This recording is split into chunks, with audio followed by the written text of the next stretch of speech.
Hello, good morning. Good morning. ठीक ठीक।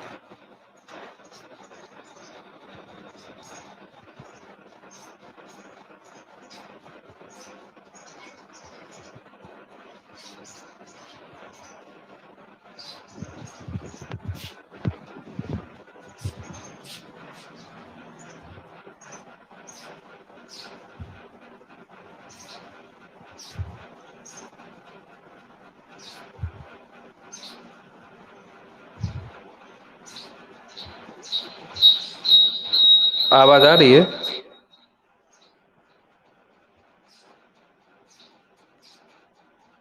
Okay.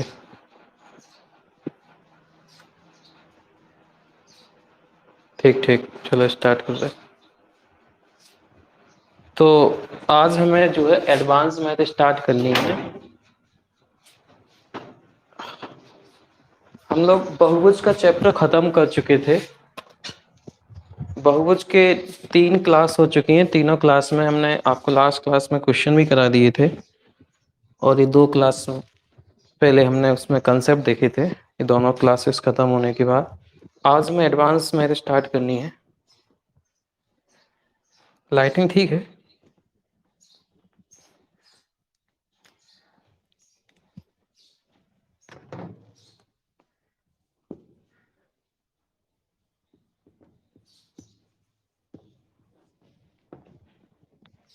Comment करो, लाइट ठीक आ रही? लाइटिंग ठीक है? कमेंट करो।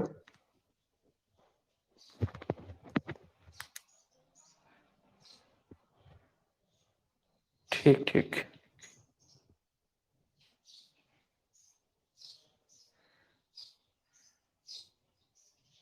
ओके।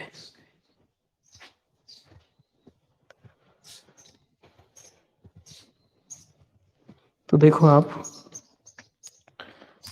ऑफलाइन क्लासेस में हम एडवांस मैथ स्टार्ट कर चुके थे, और वहां पे एडवांस मैथ में हमने आपको बता 1-2 क्लासेस ही हो पाई थी। इसके बाद फिर से अर्थमेटिक हम स्टार्ट कर दिए थे। तो हम यहाँ पे जो है फिर से स्टार्ट कर रहे हैं अपना। क्या कह रहे हो? मार्कर डार्क कर लो। ओके।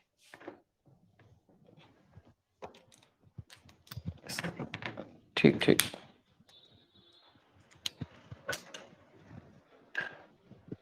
चलो, अब सही है ये मार्कर तो। ठीक है। तो देखो मोहित, सब लोग, एडवांस मैथ जो है आपकी बेसिकली पूरा अगर आप इसको बांटोगे तो ये 3 जगह बट जाती है। एक 1D में, एक 2D में, और एक 3D में। 3 जगह जो है आपकी एडवांस मैथ पूरी होती है। 1D में वो चीजें आती हैं, अगर आप हमसे पहले क्लास पढ़े हो तो, जिसमें क्या होता है, वो सारी आकृति रखी जाती हैं जो कि एक दिशा में होती हैं। आपको आवाज डबल आ रही क्या?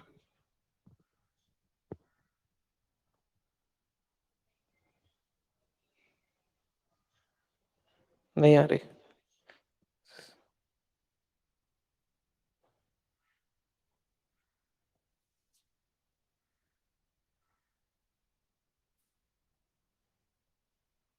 ठीक। तो देखो, एडवांस मैथ जो है उसमें 3 में हम पूरा एडवांस मैथ के चैप्टर को, पूरा के पूरा एक बुक होती है एडवांस मैथ की, वो 3 जगह हम बांट सकते हैं, 1D में, 2D में और 3D में। 1D में वो आकृतियां होती हैं जो कि जिनका विस्तार जो है एक दिशा में होता है। 2D में वो आकृतियां होती हैं जिनका विस्तार जो है 2 दिशा में होता है। और 3D में वो आकृतियां होती हैं जिनका अस्तित्व जो है, 2D में वो होती है जिनका विस्तार 2 दिशाओं में होता है, 3D में वो होता है जिनका विस्तार 3 अक्षों में होता है। एक्स अक्ष, वाई अक्ष, और इसके साथ साथ आप एक ले सकते हो जेड अक्ष। तो बंडी में एक दिशा में होने का मतलब है कि बहुत सारी आकृतियां जो कि आपके केवल और केवल जिनमें लंबाई हो, चौड़ाई हो ही ना, वो सारी आकृतियों को आप बंडी में कहते हो। बंडी का फुल फॉर्म अगर हम कहा जाए तो इसे कहते हैं वन डायमेंशनल, वन डायमेंशनल। ऐसी 2D का मतलब होता है 2 डायमेंशनल और 3D का मतलब होता है 3 डायमेंशनल। D4 का मतलब होता है डायमेंशन से आपका एक, आप ये पूरा पश्चिम दक्षिण वाली बात नहीं है यहाँ पे, ये डायमेंशन वाली बात है। यानी डायमेंशन और दिशा में थोड़ा अंतर होता है। डायमेंशन दिशा में क्या अंतर होता है, जैसे हम बात करें आपसे कि मैं इधर जा रहा हूँ, मतलब ये मैं सीधे जा रहा हूँ, तो दिशा का मतलब हो जाएगा कि आगे जा रहे हो, मान लीजिए पूरब है तो पीछे क्या हो जाता है पश्चिम। लेकिन डायमेंशन में क्या होता है कि अगर आप आगे जो है लेके जा रहे हो, अगर आप आगे जा रहे हो तो उस डायमेंशन में आपके पीछे वाले को भी जो है जोड़ दिया जाता है।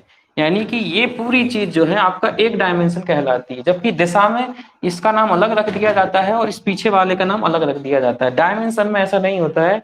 डायमेंशन का मतलब होता है कि एक पूरी लाइन है आगे और पीछे, तो वो एक डायमेंशन कही जाएगी। और दिशा में एक और चीज होती है, आप जैसे उत्तर पूरब दिशाएं देखने लगते हो तो 45 डिग्री पे आ जाती हैं। लेकिन जो है आपका डायमेंशन की बात करें तो डायमेंशन में क्या होता है कि ये पूरी की पूरी एक दूसरे के परपेंडिकुलर होती हैं, 90 डिग्री पे ही डायमेंशंस होती हैं। तो अगर आप एक डायमेंशन ऐसे खींचे हो तो दूसरी डायमेंशन आपकी इधर आने वाली है। तो जो 2D आपका होता है वो एक जमीन को शो करती है, एक पृष्ठ को शो करती है, क्योंकि उसमें एक्स अक्ष और आपका वाई अक्ष आ जाता है। यानी कि ये मान के चलिए कि आपने दो जगह एक्स अक्ष और वाई अक्ष में पूरी की पूरी पृथ्वी नाप ली आपने, एक्स अक्ष और वाई अक्ष में, क्योंकि इधर आप निकल गए और इधर निकल गए। और एक अच्छी बात और ये है इसमें कि जब आप एक्स अक्ष और वाई अक्ष खींचते हो तो इसमें ये जो वाला एरिया होता है, ये वाला एरिया, ये पूरा का पूरा उसमें मान लिया जाता है कि ये भी उसमें कवर अप हो चुका है। तो अगर आप जमीन पे कोई सी भी आकृति बना दें, जैसे बोर्ड है ये आपका 2 डायमेंशन वाला है, जैसे मैं एक इधर अक्ष खींच देता हूँ, एक अधर एक अक्ष खींच देता हूँ ऐसे इधर, तो ये पूरा का पूरा बोर्ड जो है आपके 2 डायमेंशन में कवर हो जाएगा। यहाँ भी, यहाँ भी, यहाँ भी, ये कहीं भी आप कुछ लिखोगे वो 2 डायमेंशन में ही आपके माना जाएगा।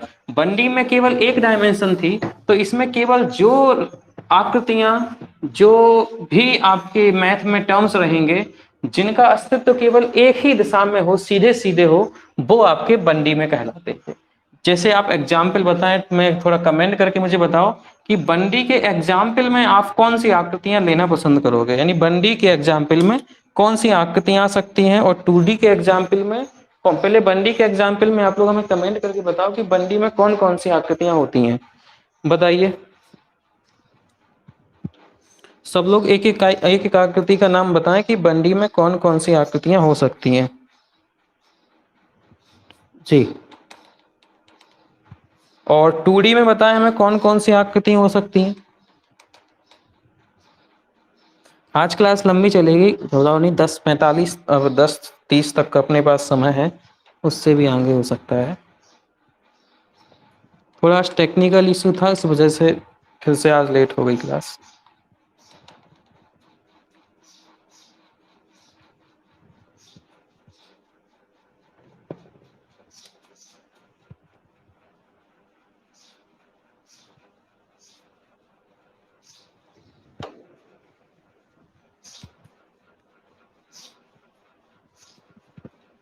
जी, कमेंट आप लोग किए हो। Line, point, line, pencil, stick, एक सीधी रेखा। सौम्या कह रही ट्राइंगल, ट्राइंगल पॉसिबल नहीं है सौम्या। आयत, वर्ग, ओके ये 2D में होते हैं। शिवम कह रहे हैं वृत्त, त्रिभुज। चलिए एक बात समझिए कि बंडी में वो सारी आकृतियां हैं जो केवल लंबाई रखती हैं। तो आपको हम एक बात बताएं कि मैथ में बंडी माना जरूर गया है, लेकिन बंडी जैसा कुछ होता ही नहीं है। एक बात आप नोट करें, मैथ में बंडी का अस्तित्व होता ही नहीं है। क्यों नहीं होता है? क्योंकि ऐसी कोई सी भी आकृति पॉसिबल है नहीं आज तक कि अगर आप उसमें बंडी लो और उसमें, यानी आप लंबाई में कोई आकृति लो उसमें चौड़ाई ना आए, ऐसा पॉसिबल ही नहीं है। आप जैसे कह रहे हो, मान लीजिए एक रस्सी ले ली आपने, कोई पतली सी रस्सी, तो ये रस्सी अगर इतनी लंबाई की है लेकिन इसमें आप चेक कर पा रहे इसमें चौड़ाई कहीं ना कहीं आ गई है, तो ये बंडी कैसे कह सकते हैं इसको। मान लीजिए ये आप एक सीधी रेखा में ले रहे हैं, ये चौड़ाई इसमें है कि नहीं। आप कोई दूसरी चीज ले लो, पेंसिल ले लो, अगर आप पेंसिल, कितनी भी पतली पेंसिल लोगे उसमें चौड़ाई जरूर होगी होगी।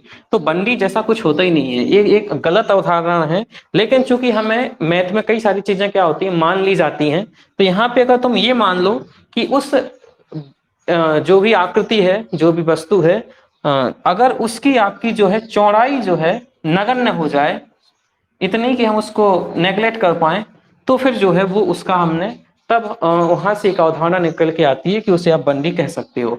बंडी जो है उसमें केवल लंबाई होती है, चौड़ाई नहीं है, लेकिन ऐसा पॉसिबल कभी होगा नहीं। आप कोई सी भी आकृति बनाओ, मैं जमीन पे भी अगर एक आकृति बना देता हूं तो इसमें भी जो है ऑटोमेटिक जो है इसमें चौड़ाई आ जाती है। तो बंडी जैसी कोई अवधारणा होती नहीं है।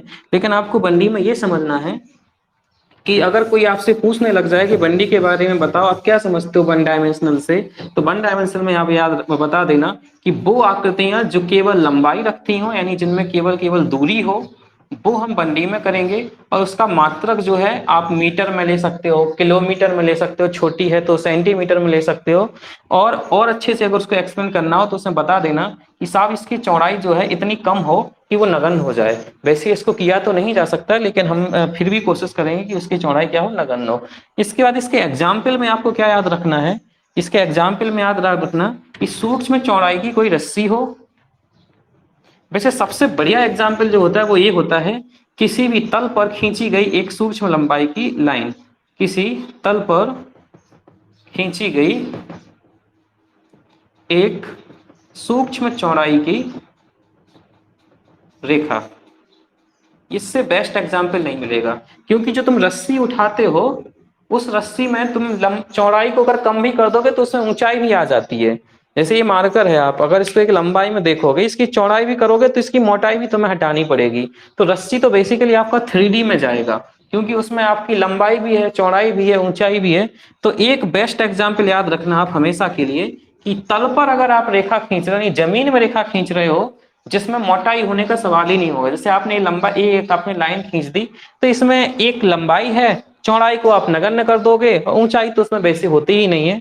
तो इसका सबसे बढ़िया एग्जाम्पल ये होगा, अगर आपके मान लीजिए सीटेट में क्वेश्चन आ जाए या टेट में क्वेश्चन आ जाए या सुपर टेट में क्वेश्चन आ जाए, बंडी का सबसे बेस्ट एग्जाम्पल क्या होगा, तो तल पर खींची गई एक सूक्ष्म चौड़ाई की रेखा वो आपकी बंडी में आती है। अच्छा, यहाँ से क्वेश्चन क्या क्या पूछेगा, बंडी का मतलब क्या है, एक ऐसी आकृति जिसमें दूरी हो, और एग्जाम्पल पूछेगा तो ये आप याद रख लेना।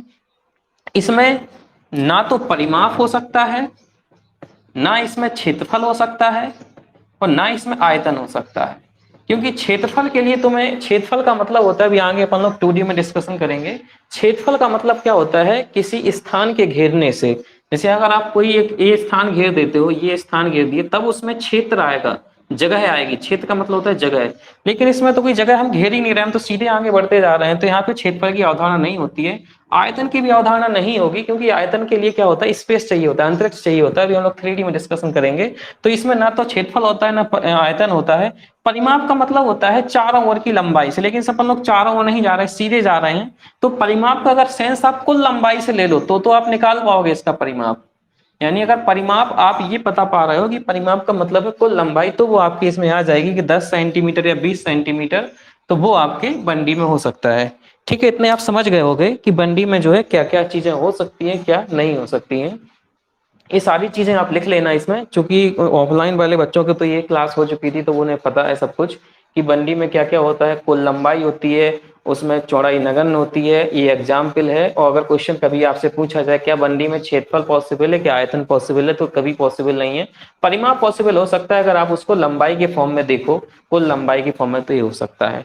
तो इतनी चीजें आपको बंडी से याद रखनी है। अच्छा, बंडी का एक क्वेश्चन जो बार बार पूछा जाता है, सौम्या करिए, सेकंड पूछा था उसका ही टर्न। ओके, तो हम क्या कह रहे हैं कि बंडी से एक क्वेश्चन बहुत पूछा जाता है, जो सीटेट में आने वाला सबसे ज्यादा क्वेश्चन है। मतलब सीटेट में जो है, और आपके टीईटी में भी मैंने कई बार नोटिस किया है, जब टीईटी में क्लास लेता था तो उसमें सेट पेपर देखता था, तो ये क्वेश्चन जो है काफी बार पूछा गया है। क्या क्वेश्चन पूछा गया है कि बंडी का स्ट्रक्चर कैसे होता है, उसकी रचना कैसे होती है, बंडी का निर्माण कैसे होता है।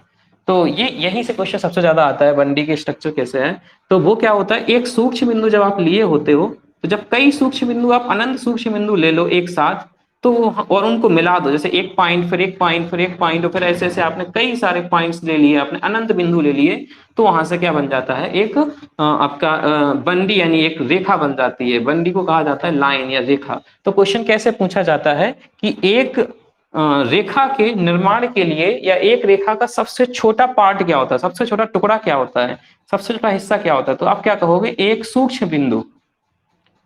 एक सूक्ष्म बिंदु जो है वो क्या होता है, आपके बंडी का सबसे छोटा पार्ट होता है। दूसरा क्वेश्चन क्या पूछता है आपसे, उसी चीज को दूसरे ऐसे पूछ सकते हैं कि एक लाइन में, एक रेखा में कितने बिंदु होते हैं, तो कितने बिंदु होते हैं, असंख्य बिंदु होते हैं।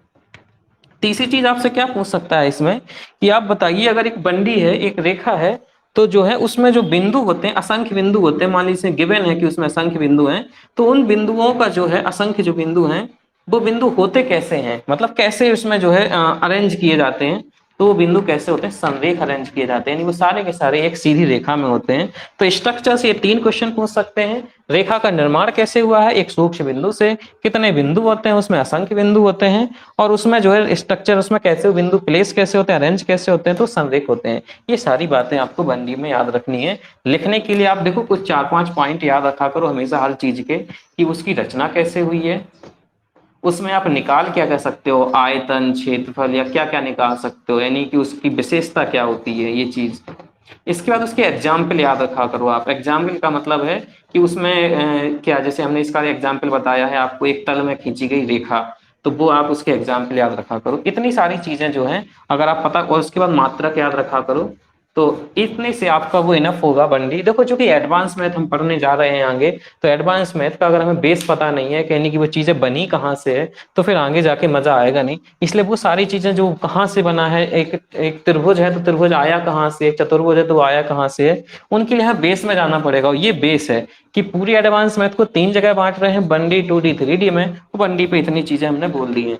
ओके, अनंत बिंदु। चलिए इसके बाद हम आगे बात करते हैं 2D पे। तो ये सारी बातें आप वीडियो को जब सेव हो जाए वीडियो, या अभी आप साथ में लिख पा रहे हो तो कोडिंग लैंग्वेज में लिखते जाना। अब 2D में हमें क्या याद रखना था, 2D का मतलब होता है आपके क्षेत्रफल से। क्यों क्षेत्रफल से, क्योंकि जब भी 2D तुम खींचोगे तो हमेशा उसको आप कहाँ खींचते हो, तल में खींचते हो। एक उसको आप पृष्ठ में खींचते हो, आप उसको जमीन में खींचते हो, आप उसको जो है क्या बोलते हैं, अर्थ पे खींचते हो, या किसी मंगल पे, मतलब कहीं से भी जहां पे आपको एक जमीन मिल जाए, तल मिल जाए, पृष्ठ मिल जाए, वहां पे आप खींचते हो। ये सारे के सारे शब्द जो है 2D से संबंधित होते हैं, क्योंकि 2D का मतलब होता है 2 डायमेंशन। ऐसी 2 डायमेंशन, हमेशा डायमेंशन परपेंडिकुलर होते हैं, भी बताया था, जो एक दूसरे के परपेंडिकुलर हो, जैसे कि ये। तो ये कहीं भी आप खींचोगे ऐसी 2 आकृतियां, वो हमेशा एक आपके इसकी डिमांड कर रही होंगी, आपके तल की डिमांड कर रही होंगी, पृष्ठ की डिमांड कर रही होंगी, कि पहले पृष्ठ लाओ तब जाके मैं आकृति बना पाऊंगा। तो जैसे एक श्यामपट्ट है, ये आपका पृष्ठ है, तो इस श्यामपट्ट पे तुम जो भी आकृति बना दोगे, जैसे मैंने 3 भुजाएं ले ली, मैंने 4 भुजाएं ले ली, मैंने ये कोई भुजा ले ली, मैंने ये कोई भुजा ले ली, मैं तल से बाहर नहीं जा रहा हूँ, मैं तल में ही चिपका हुआ हूँ। तो एक और चीज इसमें याद रखना, जमीन से चिपकी हुई होती है, जमीन से सटी हुई होती है वो, यानी जस्ट जमीन से लगी हुई होती है। चिपकना का मतलब होता है जस्ट उसी में एडजस्ट होना, जस्ट उसी में समाया हुआ होना। तो ये सारी चीजें जो क्या होती हैं, वो 2D से संबंधित होती हैं। तो एक त्रिभुज हो गया, ये व्रत हो गया, ये व्रत हो गया, ये आपका चतुर्भुज हो गया, ये सारी आकृति किससे संबंधित होती है, 2D से संबंधित होती है। और 2D का सीधा सीधा संबंध कहाँ से होता है, जमीन से। दूसरी क्या विशेषता होती है, एक तो वो जमीन से सटी हुई होती है, दूसरी विशेषता होती है कि वो स्थान घेरती हैं, स्थान कवर करती हैं, स्थान घेरती हैं। जैसे ये आपका त्रिभुज है तो इसने ये स्थान घेर लिया इतना, ये चतुर्भुज है, इसने ये स्थान घेर लिया, इसने ये स्थान घेर लिया, ये इसने स्थान घेर लिया। और कोई सी भी आकृति कोई आप बनाओगे, ये कोई आप ऐसे आकृति बना रहे हैं, अम्मी का जैसे मैं लिखवा देता था, तो उसमें भी स्थान घेरते हैं। तो इसकी दूसरी बड़ी विशेषता क्या होती है, स्थान घेरना। और स्थान घेरना को ही क्या कहते हैं हम लोग, क्षेत्रफल शब्द से जानते हैं। अगर कोई आपसे पूछने लग जाए कि तुम क्षेत्रफल पढ़े हो तो बताओ क्षेत्रफल किसे कहते हैं, क्षेत्रफल के बारे में क्या जानते, तो आप बता देना, क्षेत्रफल एक मैथ में वह अवधारणा है जो कि स्थान घेरने से संबंधित है। यानी कोई एक ऐसी आकृति जो स्थान घेरती हो तो उसका हमेशा हमेशा क्षेत्रफल संभव होगा। अब क्षेत्रफल के लिए स्थान घेरना है, और आपने क्षेत्रफल के बारे में कई बार क्वेश्चन पूछा जाता है कि स्टूडेंट से कि बताओ क्षेत्रफल क्या है, तो वो कहते हैं जो है मीटर स्क्वायर क्षेत्रफल है, सेंटीमीटर स्क्वायर क्षेत्रफल है। वो उसके मात्रक को बताते हैं, ना कि उसकी परिभाषा को बताना चाहते हैं। अब वो तीसरी जो विशेषता वो बताते हैं कि इसका मात्रक मीटर स्क्वायर है, इसका मात्रक जो है सेंटीमीटर स्क्वायर, किलोमीटर स्क्वायर है। वो क्या बताना चाह रहे होते हैं कि साहब जो स्थान घेरते हैं, तो स्थान घेरने के लिए जैसे आप बंडी बनाते हो, यहाँ पे स्थान नहीं घेरना जो है घेरा जा सकता है, आपको दूसरी कोई चीज लानी पड़ेगी तब जाके आप स्थान घेरते हो। यानी कि ऐसे के साथ साथ आपको एक और जो है कोई एक और दिशा चाहिए, तब जाके आप यहाँ यहाँ कोई जो है स्थान घेर पाओगे। तो 2D का मुख्य विशेषता होती है स्थान घेरना। वो सटी हुई होती है। और चूंकि उसमें दो दो चीजें आ जाती हैं, एक डायमेंशन, दो डायमेंशन, तो दोनों डायमेंशन के आंसर को बताने के लिए हमें क्या यूज करना पड़ता है, मीटर गुणा मीटर यानी मीटर स्क्वायर शो करना पड़ता है। तो ये सारी चीजें हमारी 2D में आ जाती हैं। ये एग्जाम्पल हो गए। अच्छा, आप हमें व्यवहारिक एग्जाम्पल बताओ कि 2D में और क्या चीज जो है एग्जाम्पल में आ सकती है। बस आपको ये नहीं बताना है वृत्त, आयत, क्षेत्रफल वगैरह। जी बताओ। हम लोग पहुंचेंगे, देखो क्लास हम लोग जो है, हमें आज जो है ट्राइंगल स्टार्ट करना है, तो हम लोग इसके बाद 1D 2D और 3D के एक्सप्लेनेशन के बाद सीधे हम जो वहीं पहुंचने वाले हैं। सो हमें बता रही है स्लीपर। स्लीपर कैसे हो सकती है? सो हमें स्लीपर तो 3D में आएगी, जमीन से उठ जाती है। रानू नायक टेबल नहीं, पॉसिबल ही नहीं है। आप ऐसी आकृति को बताएंगे जो कि जमीन से जस्ट सटी हुई होती है। ये सारी आकृति तो जमीन से उठ जाएंगी।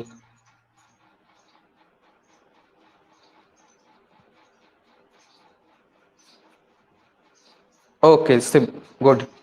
गजेन बता रहे हैं खेत, ये सबसे परफेक्ट एग्जाम्पल होगा। फील्ड, खेत, उसी शब्द को आपने इंग्लिश में बता दिया। क्षेत्र शब्द आया है आपके खेत से, तो खेत जो होता है वो आपके क्षेत्रफल से संबंधित होता है, वो आपके 2D से संबंधित होता है। गुड। बुक नहीं होगा, बुक जो है आपकी 3D में आएगा। चलिए इतनी चीजें यहाँ पे याद रखना। स्ट्रक्चर कहाँ से हुआ है इसका? स्ट्रक्चर की बात करें, इसकी रचना की बात करें 2D की, तो रचना कहाँ से होती है? बंडी से। जब एक बंडी और दो बंडी जुड़ जाती है तो वहां पे जो है आपका 2D का निर्माण हो जाता है। मात्रक खोलोगे तो मीटर स्क्वायर होता है। इसका इसमें पाया क्या किया जाता है, अगर वो आप बात करेंगे तो वो क्या पाया जाता है? क्षेत्रफल पाया जाता है। और इसके साथ साथ इसमें परिमाप भी पाया जाता है। अगर आपसे क्वेश्चन पूछ लिया जाए कि एक आयत में क्या पॉसिबल है, एक जमीन पे बनी हुई आकृति जो स्थान घेरती है उसमें क्या क्या निकाल सकते हो, तो कोई सी भी आकृति, जैसे ये मैंने ये बना दी, एक रेंज बना दी, तो मैं क्या क्या कर पाऊंगा? ये तो इसका ये क्षेत्रफल निकाल लूंगा। और दूसरी चीज मैं क्या निकाल सकता हूँ? यहाँ से स्टार्ट करके मैं ये लंबाई, ये लंबाई, ये लंबाई, ये लंबाई कुल निकाल लूंगा। यानी मैं उसकी कुल दूरी निकाल पा रहा हूँ। और कुल दूरी निकाल पाने का मतलब है मैं उसमें क्या निकाल रहा हूँ? उसका परिमाप निकाल रहा हूँ। तो एडवांस मैथ में 2D में जो है क्या क्या निकाला जा सकता है, यानी एक आयत का आप क्या क्या निकाल सकते हो? एक आयत का आप क्षेत्रफल निकाल सकते हो, परिमाप निकाल सकते हो। तो एक क्वेश्चन आपसे आ सकता है, सो हमें करी बाकी तो फिर चीज 3D हो जाए। बिल्कुल, सारी की सारी चीजें 3D में ही आ जाएंगी। 2D में सिर्फ वो चीजें आती हैं जो जस्ट जमीन से लगी हुई होती है। 3D का मतलब होता है जमीन से उठना। तो मैं क्या बता रहा था कि एक मान लीजिए आपके एग्जाम में क्वेश्चन आ गया कि एक चतुर्भुज में निम्न में से क्या संभव नहीं है, तो उसमें क्षेत्रफल संभव होगा, परिमाप संभव होगा। अगर ऑप्शन में आयतन लिख के आ जाए तो आयतन संभव नहीं होगा। आयतन पॉसिबल नहीं होता है क्षेत्रफल में, क्योंकि क्षेत्रफल का जस्ट मतलब होता है जमीन से सटा होना, और वो जो है जमीन से ही लगा रहता है। तो उसमें आयतन के लिए तो आपको जमीन से बाहर आना पड़ेगा। ठीक है, ये सारी चीजें याद रखना आप। इसके बाद हम लोग चलते हैं 3D पे। तो इसके लिए आप नोट कर लेना, एग्जाम्पल में नोट कर लेना आप। त्रिभुज में भुजाएं 3 होती हैं, लेकिन फिर भी ये 2D है, क्योंकि डायमेंशन को भुजा से मतलब नहीं होता है, साइड से मतलब नहीं होता है। आप तो अच्छा, एक और चीज, कल अभी हम लोग लास्ट क्लास पढ़ के आए हैं बहुभुज की। बहुभुज में देखो 10 भुजाएं, 20 भुजाएं, 6 भुजाएं, कई सारी भुजाएं होती थी, लेकिन कोई सा भी बहुभुज आप बनाते थे तो वो जमीन से ही लगा रहता था, ऐसे ही रहता था। तो जो बहुभुज है वो क्या है? आपका 2D है, क्योंकि वो जो है जमीन से लगा है और वो स्थान ही घेरेगा। तो आप बहुभुज में अपने अभी क्या पढ़ा है? अंतः कोण पढ़े हैं, बाह्य कोण पढ़े हैं, विकर्णों की संख्या। लेकिन बहुभुज की भी कुछ क्लास और रह गई हैं जो आपको एडवांस में, जब त्रिभुज खत्म हो जाएगा तब पढ़ोगे। बहुभुज से क्वेश्चन आता है षटभुज का क्षेत्रफल ज्ञात कीजिए। तो षटभुज का क्षेत्रफल, क्यों क्षेत्रफल पूछ रहा है वो? बहुभुज के चैप्टर में क्षेत्रफल क्यों पूछ रहा है? क्योंकि उसे पता है कि बहुभुज एक 2D आकृति है जो स्थान घेरती है, तो आपसे त्रिभुज निकलवाएगा, आपसे क्षेत्रफल निकलवाएगा। तो हम करेंगे क्या, इसको हम जो है कई सारे त्रिभुजों में बांट देंगे ऐसे, और फिर हम उसका जो है क्षेत्रफल निकाल रहे होंगे। वो बाद की बात होंगी, जब त्रिभुज पढ़ेंगे तब जो है हम बहुभुज की क्लास को एक बार फिर से पढ़ना है आपको, जब क्षेत्रफल निकालना होगा आपको। तो ये ध्यान रखना है कि बहुभुज में क्षेत्रफल निकालना होता है। एग्जाम्पल में बहुभुज है, त्रिभुज है, 3 भुजाएं, 4 भुजाएं मैटर नहीं करेंगी, मैटर करेगा कि वो जमीन से सटा है या नहीं सटा है। ये इसकी विशेषताएं होंगी। चलिए इसके बाद हम पहुंचते हैं 3D पे। स्ट्रक्चर याद रखना कि जब स्ट्रक्चर जो है आपका, सबसे पहले बिंदु था, एक सूक्ष्म बिंदु, उसने बंडी बनाया और फिर कई सारे बंडी मिल गए तो उसने 2D बना दिया। और इस प्रकार हम जो है क्या पहुंच गए? द्विमीय आकृति में पहुंच गए। अब हमें पहुंचना है 3D क्या होता है, 3 डायमेंशंस क्या होता है, इसमें कौन सी आकृतियां आती हैं, इसकी विशेषता क्या है, इसका स्ट्रक्चर क्या होता है, इसमें कौन कौन सी चीजें पॉसिबल हैं, क्या क्या निकाला जा सकता है, ये सारी चीजें हमें 3D में पढ़नी होती हैं। तो 3D बेसिकली का मतलब होता है 3 डायमेंशन से, यानी कि 3 अक्षों से, एक्स से 3 अक्ष लेने पड़ेंगे, 3 एक्सेस लेने पड़ेंगे। और कोई सी भी एक ऐसी आकृति, कोई सी भी एक ऐसी वस्तु जो कि आपकी जो है तीनों अक्षों में प्लेस हो रही हो, तीनों अक्षों में रखी हुई हो, तीनों अक्षों को टच कर रही हो, तब जाकर उसे आप 3D लेते हैं। तो एक इसके समझने का सीधे सीधे मैथ के शब्द यूज ना करें, सीधे शब्द अगर व्यवहारिक शब्द यूज करें तो सीधे कहते हैं, अगर आपसे जमीन से उठा है, अगर कोई चीज जमीन से उठा हुआ है, तो वो आपका सीधे कहाँ पे आ जाता है, 3D में आ जाता है। बस जो जमीन से उठा हो, जमीन से उठाए का मतलब है उसमें ऊंचाई हो। ये ऊंचाई जो है इस 3D की सबसे बड़ी विशेषता होती है कि अगर किसी आकृति में ऊंचाई है तो वो 3D होगी। जैसे मैं कोई भी बात करूं, मैं जमीन में, वैसे मान लीजिए मैंने एक आपकी बुक रख दी, कोई किताब रख दी, तो आप चेक कर पा रहे हो कि अगर ये वो किताब है आपकी, तो जो किताब रहेगी आपकी, उस किताब में क्या होता है कि ये वाला फलक जो नीचे वाला फलक है वो तो जमीन से लगा हुआ होगा, लेकिन कुछ ये वाली जो आपकी ऊंचाई है वो जमीन से उठ जाएगी, और जमीन से उठ जाएगी तो किताब को आपको क्या कहना पड़ेगा, 3D कहना पड़ेगा।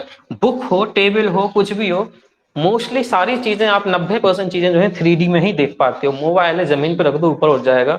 आपका कोई बेंच है, आपका कोई चेयर है, कोई सी भी चीज। अच्छा, यहाँ पे 3D में एक से एक क्वेश्चन पूछा गया था, लास्ट ईयर के क्वेश्चन है, सीटेट का क्वेश्चन है लास्ट ईयर का, कि एक आप क्लास जो है 5th में टीचर हो, मैथ के एज अ टीचर हो, और आप जो है बच्चों को पढ़ा रहे हो कि एक बोतल के ढक्कन के बारे में आप पढ़ा रहे हो। सीटेट का क्वेश्चन है, ऐसी लैंग्वेज में क्वेश्चन पूछा गया था।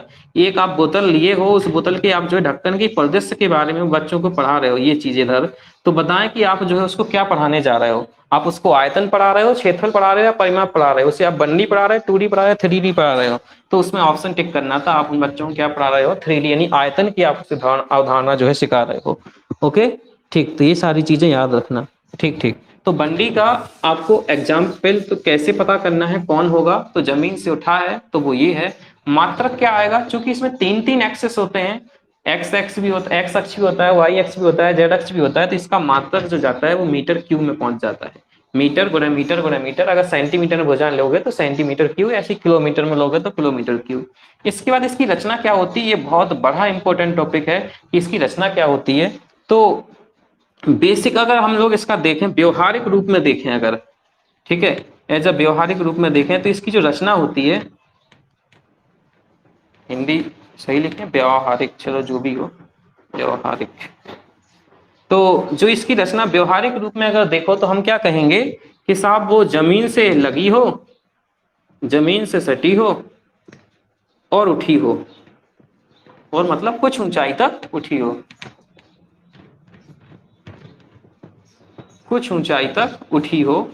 इस अवधारणा को हम क्या कह देंगे, 3D कह देंगे। कोई सी भी एक ऐसी सर एक आकृति हो, कोई सी भी एक ऐसी कोई वस्तु हो जो जमीन से सटी हो, यानी जमीन पे रखी हो। अगर जमीन पे ना रखी होगी तो भी जमीन पे आप उसे रखोगे तो जब उसका एक फलक जो है क्या होता है, जमीन को टच करता है। जैसे आप किताब की बात करें, अब ग्लास की बात करें, वो एक नीचे वाला फलक क्या होता है, जमीन से सटा होता है और कुछ ऊंचाई तक होता है, तो वो 3D होता है। ये हो जाए आपका नजरिया देखने का, मीटर की आयतन होता है। ओके, इसके बाद अगर आप मैथ के दृष्टिकोण से देखने लग जाओ इसको, तब जाके इसमें आपको 2 बातें याद रखनी। ये पूरी की पूरी एक क्लास होती है इसके स्ट्रक्चर को समझने के लिए, यानी कि इसका स्ट्रक्चर इतना इंपॉर्टेंट होता है कि पूरी की पूरी 1 घंटे की क्लास खत्म हो जाती है 3D के स्ट्रक्चर को समझने के लिए, जो 2 भागों में डिवाइड होता है। मैं शॉर्ट फॉर्म में यहाँ बता रहा हूँ क्योंकि वो क्लास में यहाँ पूरी रिवाइज नहीं करा पाऊंगा।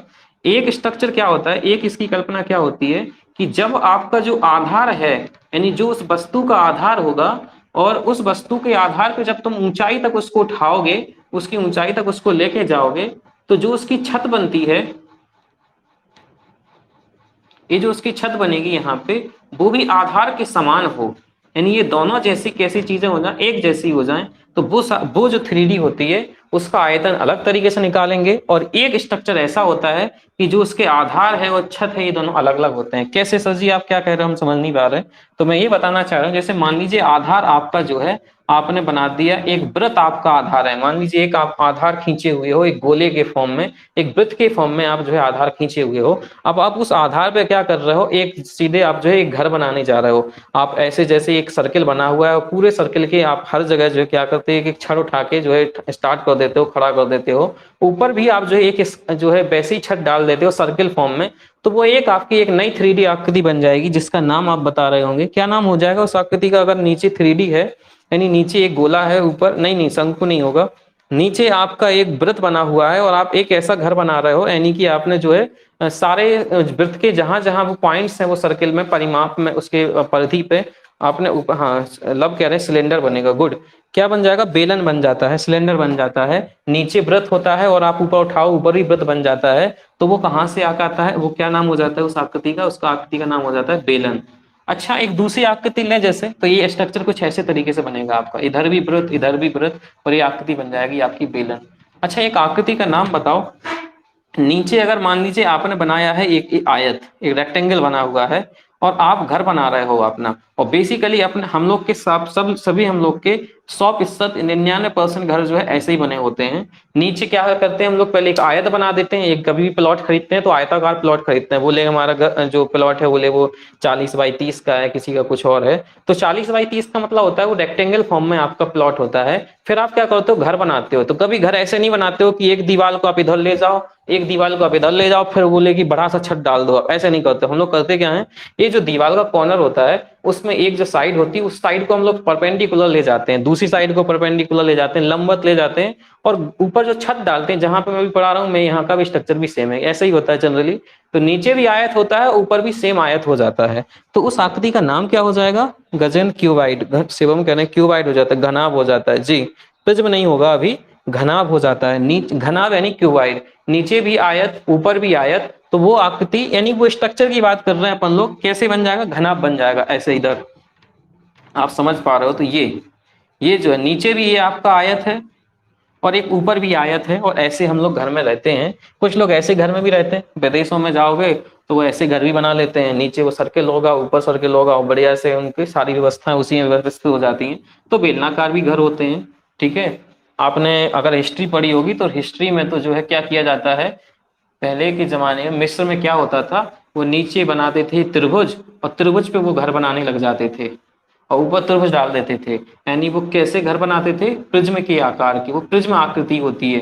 नीचे अगर त्रिभुज हो और इस पे आप ऐसे ऊपर जमीन से ऊपर हर एक साइड से ऊपर परपेंडिकुलर ले जाती हुई दीवार खड़ी करो और त्रिभुज के ऊपर छत डाल दो, तो उसको कहते हैं प्रिज्म। अगर आपने कभी प्रिज्म हाथ में लिया होगा तो प्रिज्म की स्ट्रक्चर वही होती है। प्रिज्म एक 3D है, बेलन 3D है, आयतन या पर इसका जो घनाभ है वो 3D है। तो ये सारी आकृतियां जो स्ट्रक्चर है, जो हम मैं बोलना तो नहीं चाह रहा था लेकिन मैं वहीं पहुंच गया धीरे धीरे, कि मैं उस क्लास को रिवाइज नहीं कराना चाह रहा था लेकिन वहीं पे पहुंचते जा रहे हैं। चलो शॉर्ट फॉर्म में से खत्म करते हैं।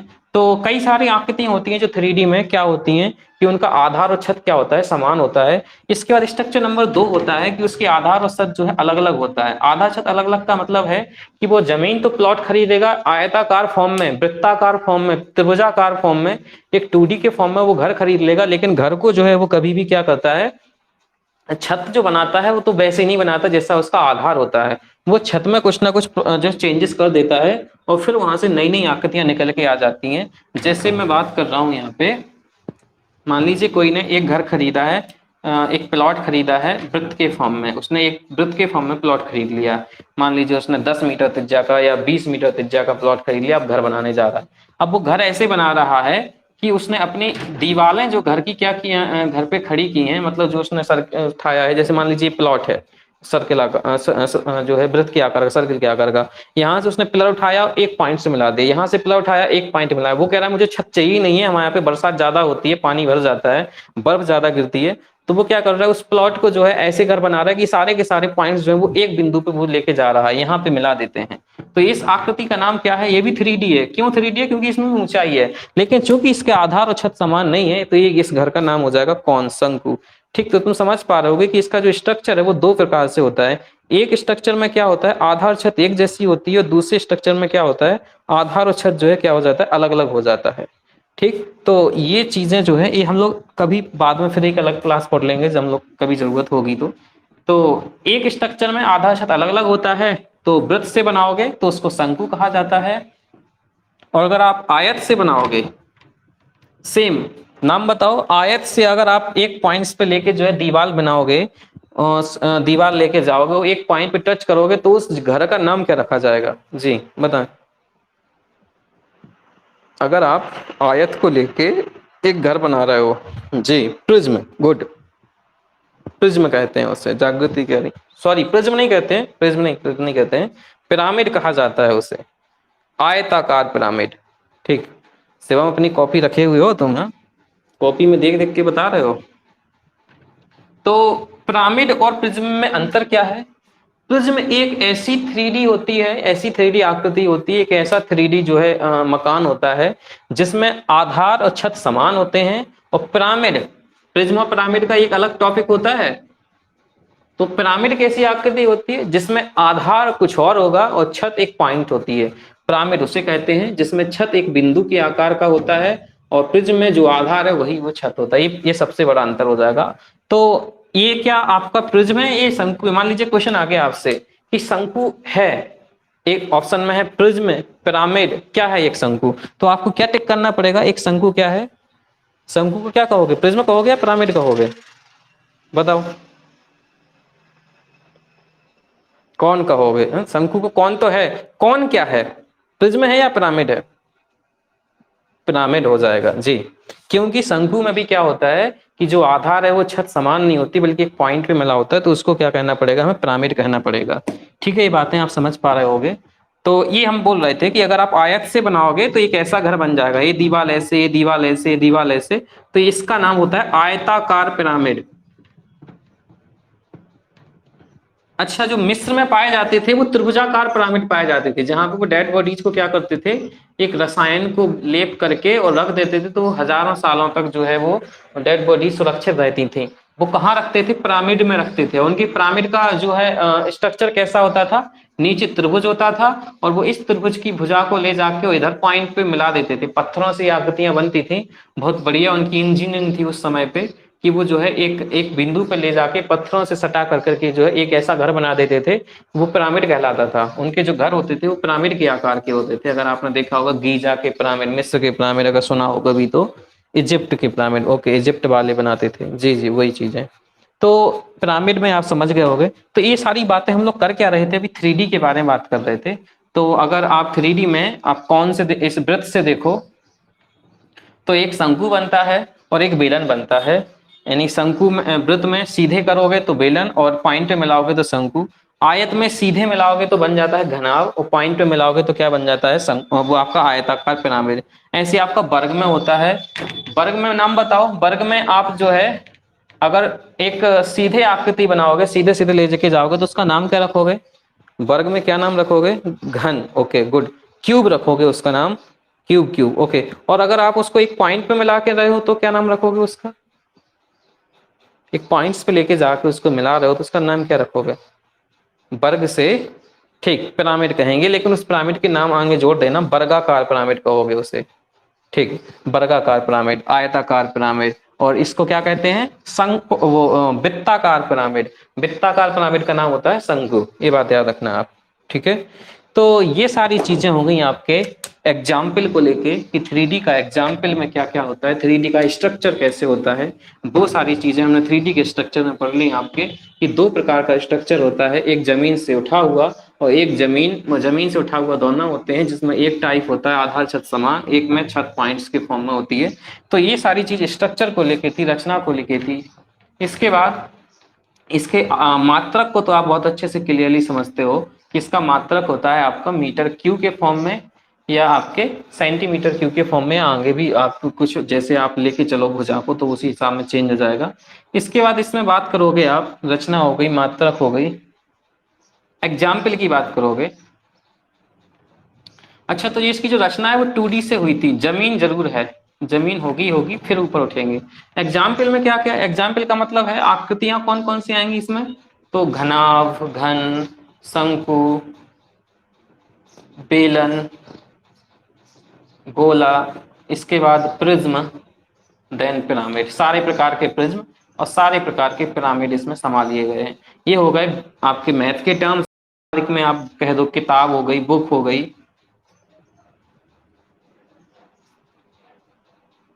किताब हो गई या कुछ और हो गई, ठीक है, तो वो आपके पिरामिड में आ जाएगा, किताब में आ जाएगा।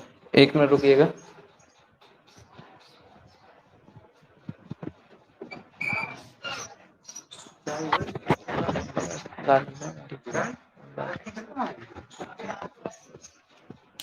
एक मिनट रुकिएगा।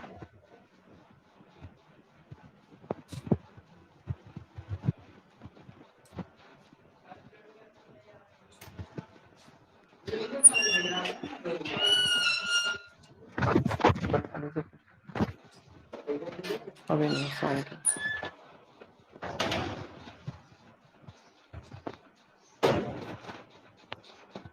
तो हम बात कर रहे थे कि अगर इसके अदर एग्जाम्पल्स की हम लेंगे तो उसमें क्या हो जाएगा, किताब हो जाएगा, टेबल हो जाएगा, चेयर हो जाएगी, ये आपकी सारी चीजें जो है क्या हो जाएंगी, आपकी अदर एग्जाम्पल्स में आ जाएंगी। ओके, तो ये चीज हो गई। इसके बाद इसमें आपको और क्या याद रखना है, इसमें निकालते क्या क्या है, इसकी विशेषता क्या होती है, ये बात याद रखना। ये भी एक इंपॉर्टेंट टर्म है। तो इसकी विशेषता होती है, इसमें क्षेत्रफल भी होता है। अगर नीचे वाली फलक, क्योंकि इसमें कई सारी फलक हो जाती हैं, फलक क्षेत्रफल कहाँ होता है, अभी भी आपने 2D में पढ़ा था। क्षेत्रफल वहां होता है जहां पृष्ठ होता है, जहां पृष्ठ है वहां क्षेत्रफल है। अगर पृष्ठ है तो क्षेत्रफल जरूर हो जाएगा। तो जैसे अगर आपने ये घनाभ बना दिया, ये आपने घर बना दिया, अब आप घर में देखते हो कितनी दीवारें होती हैं, 1 2 3 4 5 6 दीवारें हैं। तो ये मान के चलिए कि 6 जगह आप जो है इसका क्षेत्रफल निकाल पा रहे होगे, 6 जगह 6 बार आप क्षेत्रफल निकाल दोगे, तो उसका क्षेत्रफल भी होता है। इसके बाद उसमें आयतन होता है। आयतन शब्द क्या है, इस पर थोड़ा सा गौर करते हैं। आयतन का मतलब होता है स्पेस, आयतन का मतलब होता है अंतरिक्ष। ये चीज, ये बीच में जो भरा होगा, ये वायु वाला स्पेस जहां पे कोरोना फैल जाता है, हाँ, ये बीच वाला जो इस जगह होगी वो स्पेस कहलाती है। तो जमीन से उठना यानी स्पेस। आप अगर देखोगे, कि जब भी कोई चीजें, जैसे आप रात में देखोगे तो रात में क्या दिखाई देता है हम लोगों को, हम जमीन पे सोते हैं और जमीन से ऊपर के प्रदेश को देख रहे होते हैं, तो हम अंतरिक्ष देख रहे होते हैं, क्योंकि जमीन से ऊपर ऊपर का चीज देखते हैं तो वो आयतन होता है। जैसे मान लीजिए एग्जाम्पल के थ्रू आपको हम समझाएं कि एक गिलास है, एक गिलास में आप क्या करोगे, कोई चीज पानी भर दो, तो जो पानी भरा हुआ है वो कहाँ भरा हुआ है, जमीन से ऊपर, गिलास की जो बॉटम होगा, नीचे वाला जो रहेगा उससे ऊपर भरा होता है, यानी वो आयतन में पानी भरा हुआ है। और नीचे जहां पे पानी टच कर रहा है वो क्या शब्द था, वो क्षेत्रफल का था, नीचे जो था वो क्षेत्रफल था। ओके, तो ये सारी बातें आप समझ गए हो कि 1D क्या है, 2D क्या है, 3D क्या है, 1D में क्या क्या चीजें होती है, किससे कोई चीज मिलती है। एक चीज और याद रखना लास्ट में आप, कि 2D और 3D में अंतर कैसे करोगे। तो कोई वस्तु को अगर आप उठा के हाथ में ले लिए, अगर उसको आप हाथ में उठा पा रहे हो तो वो क्या हो जाएगी, उठा पा रहे हो तो वो आपका क्या हो जाएगी, 3D हो जाएगी। कभी भी 2D को आप हाथ में नहीं ले सकते हो। जैसे मैं तुमसे बात कहूं वृत्त, क्या 2D है 3D है, तो वृत्त को तुम हाथ में कैसे उठा लो, वो तो जमीन पे बना है ना गोला। एक कुआ खोदा हुआ है, मतलब एक ऐसे ऐसे गोला है, नीचे मुझे नहीं पता है, कुछ नहीं, एक सर्किल खींचे जमीन में, आप हाथ में उठा लोगे, नहीं, पॉसिबल ही नहीं है। लेकिन एक गोला जो होता है, जो गेंद होती है, उसको हाथ में ले लोगे तो वो 3D होती है। तो जो आकृति आप हाथ में उठा पा रहे हो वो जो है आपकी 3D में है, वो जो नहीं उठा पा रहे हो वो क्या है, आपकी 2D में होती है। एक बात याद रखना। और दूसरी चीज एक और याद रखना, आप इस पॉइंट के बाद एक पॉइंट और याद रखना, कि अगर आपको ये पता करना हो कि उस 3D में 2D क्या है, यानी उस 3D का आधार क्या है, 2D का मतलब होता है आधार, तो आप करें क्या, उस 3D आकृति को, चाहे वो गेंद हो, चाहे वो शंकु हो, चाहे वो बेलन हो, आप जमीन पे उसको फेंक दें। जमीन पे जैसे आप उसको फेंकोगे तो जो नीचे वाली फलक उसको टच कर रही होगी, जमीन को जो स्पर्श कर रहा होगा, वही उसका आधार होता है। तो आप बताएं हमें, एक घनाभ का आधार क्या होता है, एक घनाभ का आधार क्या कहेंगे हम लोग,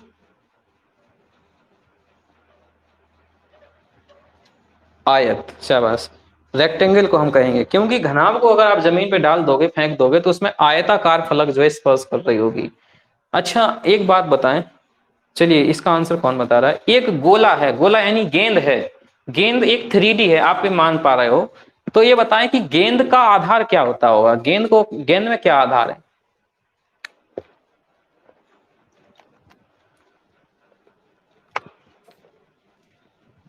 मोहित कह रहा है व्रत, सौम्या कह रही व्रत, गलत है, व्रत नहीं होगा, व्रत कैसे हो सकता है। ऋषि कह रहे हेमीस्फीयर, अर्ध सर्किल, अर्ध व्रत, नहीं ये भी नहीं होगा। और सोचो थोड़ा, ये गेंद को जमीन पे टच कराते हो तो क्या व्रत करता है टच। मोहित कह रहे पॉइंट एस, केवल ऐसी मैथ में जो अपन लोग पढ़ते हैं, बेलन वगैरह जी सारी चीजें, उसमें वृत्त जो गोला है वो एकमात्र एक ऐसी आकृति है 3D, जिसकी रचना जो है, यानी जिसका जमीन पे जो आधार होता है वो एक पॉइंट होता है, एक बिंदु होता है खाली। और इसके अलावा जो आकृति होंगी, घनाभ तो उसमें आयत टच करेगा, घन उसमें जो आपका वर्ग टच कर रहा होगा, बेलन उसमें आपका गोला टच कर रहा, सॉरी गोला नहीं, उसको बोलते हैं वृत्त टच कर रहा होगा। इसके बाद कौन, तो उसमें वृत्त टच कर रहा होगा, प्रिज्म तो उसमें त्रिभुज टच कर रहा होगा, पिरामिड में भी जो है आपके ये सारी चीजें टच कर रही होती हैं। लेकिन आपका जो गोला है, यानी कि जो आपका स्फीयर है, उसमें जो नीचे वाला जमीन पे जो टच करता है हिस्सा, वो क्या कहलाता है, पॉइंट कहलाता है। तो कभी आपसे पूछ सकते हैं, तो ये ध्यान रखना। ये सारी चीजें हो गई हमारी 1D 2D 3D के स्ट्रक्चर में को लेके। अब हमें ये पढ़ना है, ये तो बातें हमें समझ में आ गई, आगे जाके इनका सबका हेल्प ली जाएगी। तो ये सारी चीजें हमने फिर से एक बार दोहरा ली। अब हमें आगे जाके जो अपना सिलेबस कवर करना है कि सिलेबस में हम पढ़ेंगे क्या क्या। यहाँ तो ये स्ट्रक्चर से अगर कभी क्वेश्चन आ जाए, कभी थ्योरी के फॉर्म में क्वेश्चन आ जाए, तो वो आप यहाँ इनके माध्यम से इतना समझ पा रहे होगे। तो एक इसके अलावा जब अपन लोग सिलेबस करेंगे तो पढ़ेंगे कैसे, तो 1D 2D और जो 3D होता है, उसमें 1D इतना ज्यादा इंपॉर्टेंट है नहीं, क्योंकि उससे तो आसान से क्वेश्चंस होते हैं। उसमें रेखा के बारे में आपको पढ़ना है, कोण के बारे में आपको पढ़ना है, ठीक है। तो वो इजी इजी क्वेश्चंस रहेंगे, वो हम लोग बाद में कभी खत्म कर लेंगे। हम लोग 2D को स्टार्ट करते हैं। तो 2D में क्या क्या पढ़नी है हमें, जो पृष्ठ में बन जाती हैं और मैथ में जो काफी पूछी जाती हैं। तो पृष्ठ में क्या क्या बन जाता है, त्रिभुज, बहुभुज, वृत्त, ये ये तो कई आकृतियों से बन जाता है। इसके बाद चतुर्भुज। इतना जो है, इतनी सारी चीजें देखो, त्रिभुज दो भुजाओं से तो कोई बनता नहीं है, तो त्रिभुज हो गया, चतुर्भुज हो गया, इसके बाद एक वृत्त हो गया, और बहुभुज में हम लोग खत्म कर चुके हैं। अब हमें ये पढ़ना है इनमें ये और ये। चतुर्भुज में हम सारी चीजें पढ़ेंगे, आयत, वर्ग से लेके, इसमें 4-5 प्रकार के होते हैं। एक आयत होता है, एक वर्ग होता है, समचतुर्भुज होता है, समलंब होता है, समांतर चतुर्भुज होता है। वृत्त में हम कई सारी चीजें पढ़ेंगे, त्रिभुज में भी हम कई सारी चीजें पढ़ेंगे। तो इन सब में जो सबसे इंपॉर्टेंट है या सबसे जो बड़ा है, वो है त्रिभुज। तो हम लोग त्रिभुज को सबसे पहले स्टार्ट करेंगे। ऐसी 3D में हम लोग अलग अलग करेंगे, बेलन पढ़ेंगे, बेलन पढ़ेंगे, शंकु पढ़ेंगे, जो जो चीजें अभी हमने पढ़ी, अभी भी दोहराई थी, कौन कौन सी आकृति होती हैं उसमें, घन पढ़ेंगे, घनाभ पढ़ेंगे। तो पहले हम लोग 2D को उठाते हैं, क्योंकि 1D हम लोग ऑफलाइन क्लास में ही पढ़ चुके थे। तो आगे कभी रिवाइज के फॉर्म में हम लोग 1D को फिर से दोहरा लेंगे। अभी हमें स्टार्ट करना है क्या, 2D। और 2D में हम सबसे पहले क्या स्टार्ट करने वाले हैं, त्रिभुज, ठीक है। तो सबसे पहले हम एक काम करते हैं कि इतना, चूंकि हम 50 मिनट बोल चुके हैं 1D 2D 3D के बारे में, तो 2-4-5 क्वेश्चन हो जाएं, फिर आगे बढ़ते हैं। तो बताइए कमेंट करके, सबसे पहला क्वेश्चन बताएं, जो फास्ट बताए वो जैसे आ जाए वो बता देना। बताएं। एक जो है सांप जो है जमीन पे जा रहा है, दौड़ते हुए, लहराते हुए, तो वो कौन सी डायमेंशंस में किसके थ्रू जा रहा है, 1D 2D या 3D। लब कह रहे 1D, मोहित कह रहे 3D, जागृति कह रही 3D, अंजलि दुबे 3D। वो जा रहा होगा, सही आंसर होगा इसका 3D। 3D कैसे जा रहा होगा, सांप है तो उसमें ऊंचाई तो होगी होगी, लंबाई होगी, उसकी चौड़ाई भी होगी, और वो लहराते हुए जा रहे हैं। इसका मतलब आप समझ पा रहे हो कि जमीन पे भी है, जमीन से उठा हुआ भी है। ऐसे अगर वो जा रहा है तो उसने देखो 2D तो वो पैसे भी कवर कर रहा है, इसके साथ उसकी कुछ ऊंचाई है। अब आप ऐसा कहते हो सर जी एक ऐसा सांप है जो बिल्कुल उसकी मोटाई है ही नहीं, बिल्कुल पतला सा सांप है, पतला क्या, उसमें जान ही नहीं है, वो दिखाई ही नहीं देता, तो फिर आप कह दोगे कि सांप वो लहराते हुए जाए तो 2D में हो सकता है। ऐसा सांप, अगर सांप है तो मोटाई होगी, खाता तो होगा कुछ वो, तो फिर वो पॉसिबल कैसे है। तो एक कंडीशन हो सकती है कि अगर कोई ऐसा कह दे हमसे कि सर एक आकृति जो है वो एक ऐसी आकृति नहीं, जमीन पे आप जो है रोड पे जो है, रोड पे एक ऐसे जो है आप चौक लेके कोई एक आप चूना लेके ऐसे ऐसे उसको आप बना रहे हो। अब बताओ कि ये जो है किस में आएगी, 2D में, 3D में या 1D में। एक जो है आप चूना को लेके आप कोई सी भी एक चौक लेके आप जो है रोड पे उसको ऐसे लहराते हुए बनाते जा रहे हो, अब क्या आएगा आपका, ये 2D में आएगा। 2D में क्यों आएगा, क्योंकि जमीन पे बना रहे हो, उसके साथ साथ आप उसको एक सीधी रेखा में नहीं जा रहे हो, अलग अलग रेखा में जा रहे हो, तो वो 2D को कवर करते हुए जा रहा है। लेकिन अगर कोई वो जानवर है, कोई वो वस्तु है, तो वो क्या हो जाएगा, उसमें ऊंचाई है तो वो 3D हो जाएगा। गुड। एक लास्ट क्वेश्चन और, क्या आप 3D में परिमाप निकाल सकते हो।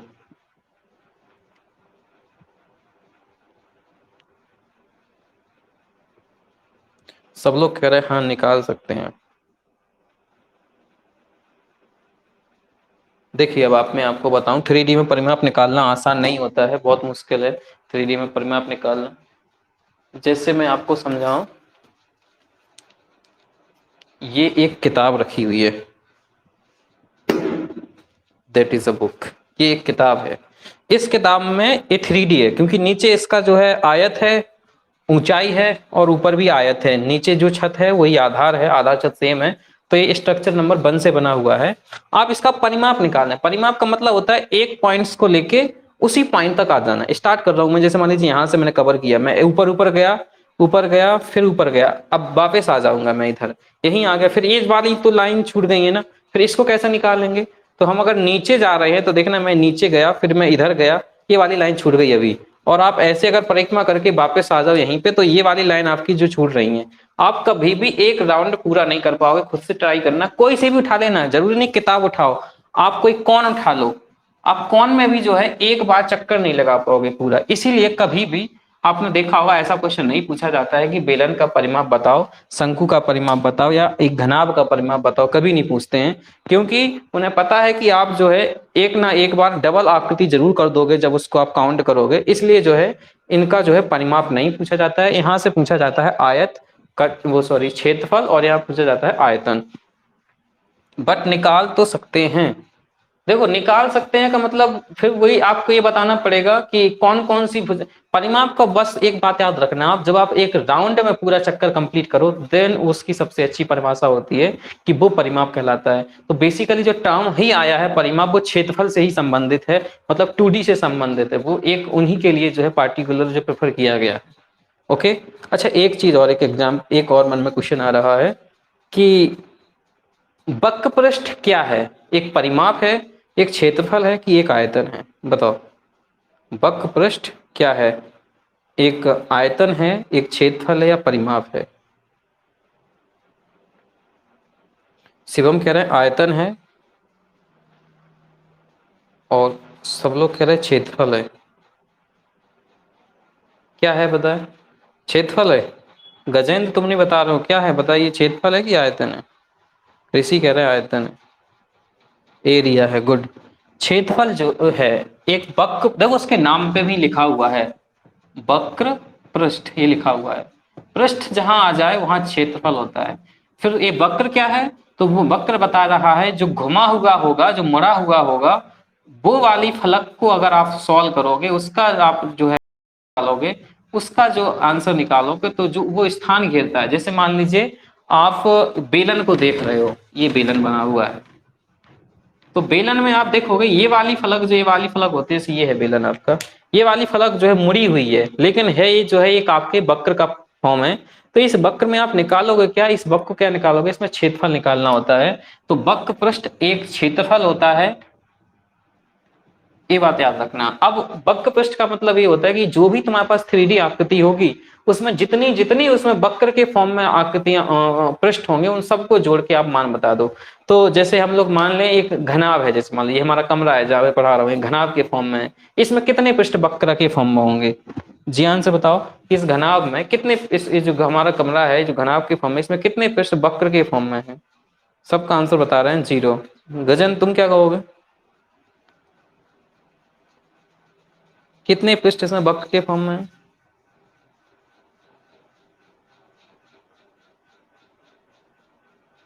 6। गलत है। वक्र के फॉर्म में यहाँ पे जो है 4 पृष्ठ होंगे, एक ये वाला, एक ये वाला, एक ये वाला, एक वाला। वक्र का मतलब होता है एक तो मुड़ा हुआ, और एक इसके बाद दूसरा शब्द यूज किया जाएगा 4 अंगुल से। मतलब वक्र का मतलब होता है 4 अंगों से तुम्हें कवर करना हो। वो गोल गोल फॉर्म में भी हो सकता है, और गोल गोल फॉर्म में ना हो तो वो आपके सीधे फॉर्म में, चपटे फॉर्म में भी हो सकता है। तो यहाँ पे जैसे कमरे की बात करें तो ये 4 यहाँ पे जो फलक आएंगी वो वक्र के फॉर्म में रहेंगी। तो जब वक्र पृष्ठ निकालना होगा, तुम्हें किसी घनाभ का वक्र पृष्ठ निकालना होगा, किसी रूम का पेपर में क्वेश्चन आ जाता है कि एक कमरा इतना इतना इतने बाई इतने बाई इतने बाई का है, उसके कमरे की सभी दीवारों का क्षेत्रफल बताओ, तो वो वक्र पृष्ठ पूछता है आपसे, वो 4 दीवारों का क्षेत्रफल पूछता है। और और जब संपूर्ण पृष्ठ की बात कर दी जाए तो इसमें आधार और छत को ले लिया जाता है तो वो संपूर्ण पृष्ठ बन जाता है। तो पृष्ठ ही लेना है, इस अंतरिक्ष से मतलब नहीं है, यहाँ पे जहां जहां वायु भरी है उससे मतलब नहीं है, इस वाले पृष्ठ से मतलब, इस दीवाल से मतलब होता है। ठीक है, तो वक्र पृष्ठ में आयत में 4 दीवार होती हैं। ये क्वेश्चन बहुत ज्यादा पूछा जाता है जब आप टेट और सीटेट के एग्जाम देते हो। अच्छा, अगला क्वेश्चन बताइए हमें कि एक बेलन में कितने वक्र पृष्ठ होते हैं? मोहित कह रहे एक वक्र पृष्ठ होता है। और लोग कमेंट करो, गलत हो रहा है होने दो, आंसर बोलो तो सही। एक, गजेंद्र ओके, एक वक्र पृष्ठ होता है ये वाला। अब ये नहीं कहना कि सर जी ऊपर भी तो गोल गोल है, ये ऊपर गोल गोल है लेकिन ये आधार का काम कर रहा है, ये छत का काम कर रहा है। तो आधार और छत को हमेशा हमेशा किस में लिया जाता है?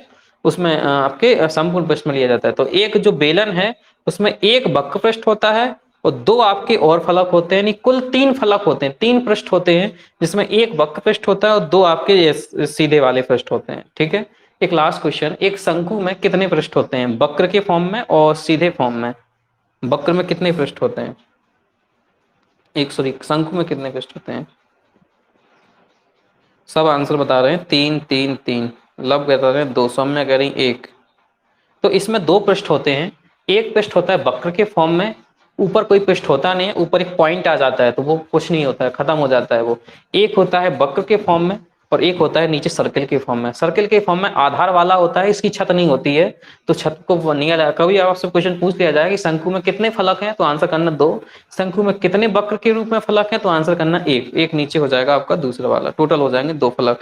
फलकों को लेकर क्वेश्चन पूछा जाता है, शायद लास्ट ईयर में भी क्वेश्चन आया है, इस बार के सीटेट में फिर से क्वेश्चन आया था ये, कितने फलक वो कितने वो होते हैं। ठीक है, ये बातें सारी हमारी हो गई हैं।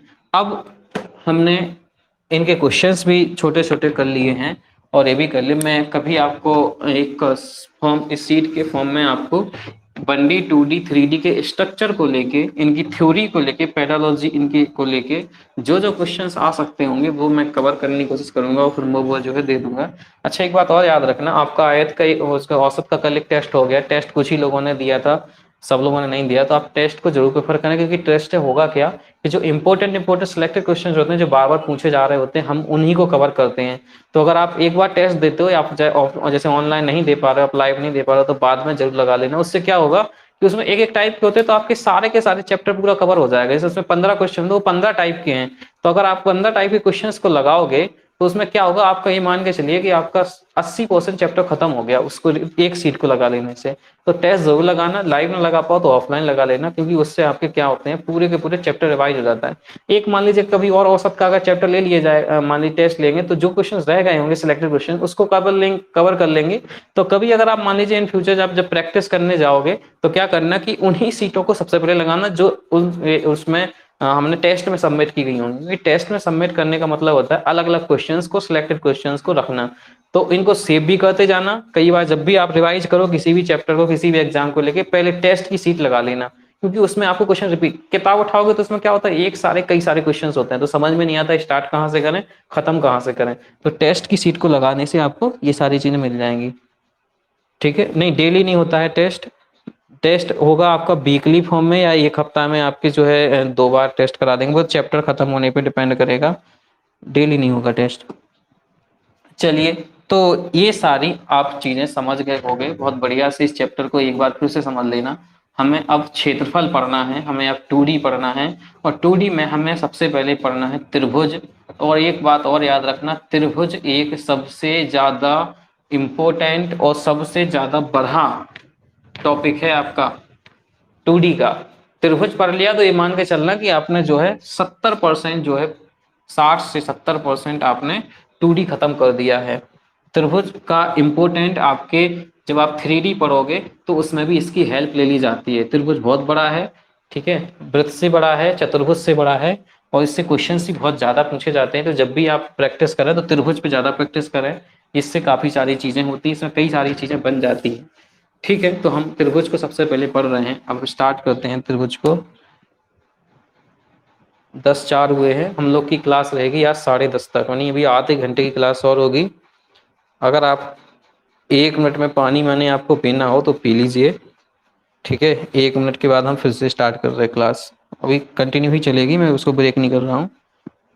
ठीक है, 1 मिनट बाद हम फिर से कभी कंटिन्यू कर रहे हैं क्लास को।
आ जाओ।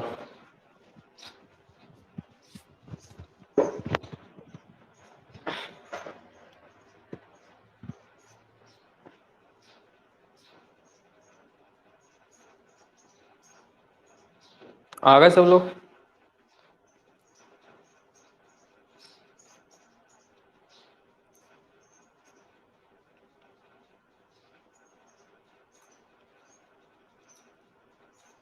सब में कह रही हम गए ही नहीं थे।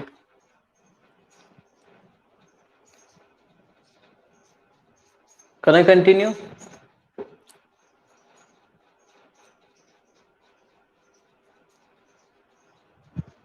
ठीक, सुनो फिर।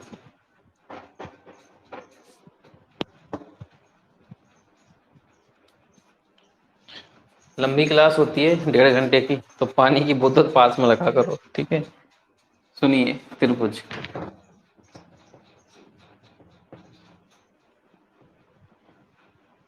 समझ में तो आ रहा है ना? ओके, ठीक ठीक ठीक। सुनिए फिर, त्रिभुज क्यों इतना इंपॉर्टेंट है। ये है त्रिभुज। सबसे पहले तो इस त्रिभुज के हम लोग अंग के बारे में बात कर लें, इनके भाग के बारे में बात कर लें, इनके पार्ट्स के बारे में बात कर लें। तो सब जानते हैं कि त्रिभुज माने कि 3 भुजाएं, 3 कोण। बताओ सौम्या, कितने विकर्ण? विकर्ण कितने होंगे त्रिभुज में? गजेंद्र 0, एक भी नहीं। गुड, विकर्ण नहीं होते इसमें।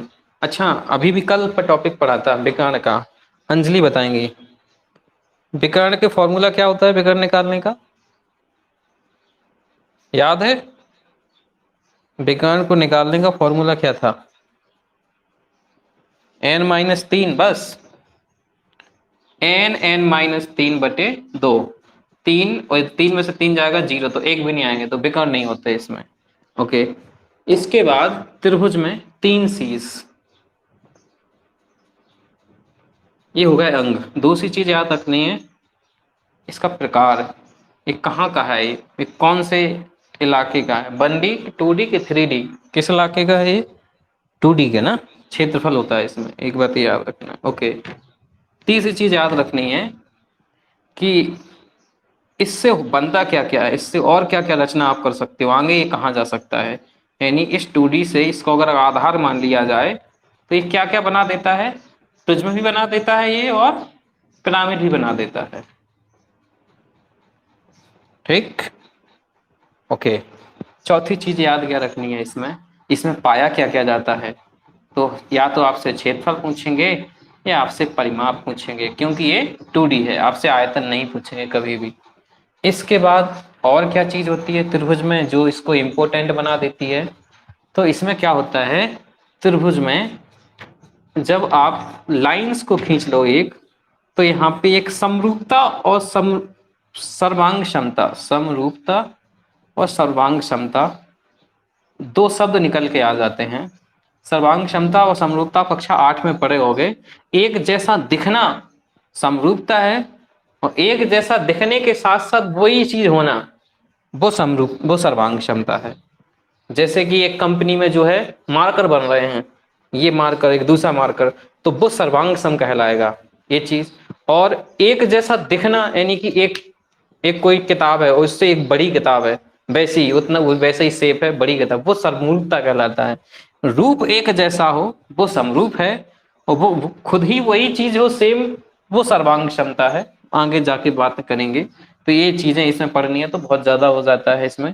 इसके बाद इसकी बहुत अच्छी अच्छी विशेषताएं होती हैं जो त्रिभुज को बहुत बड़ा बना देती हैं।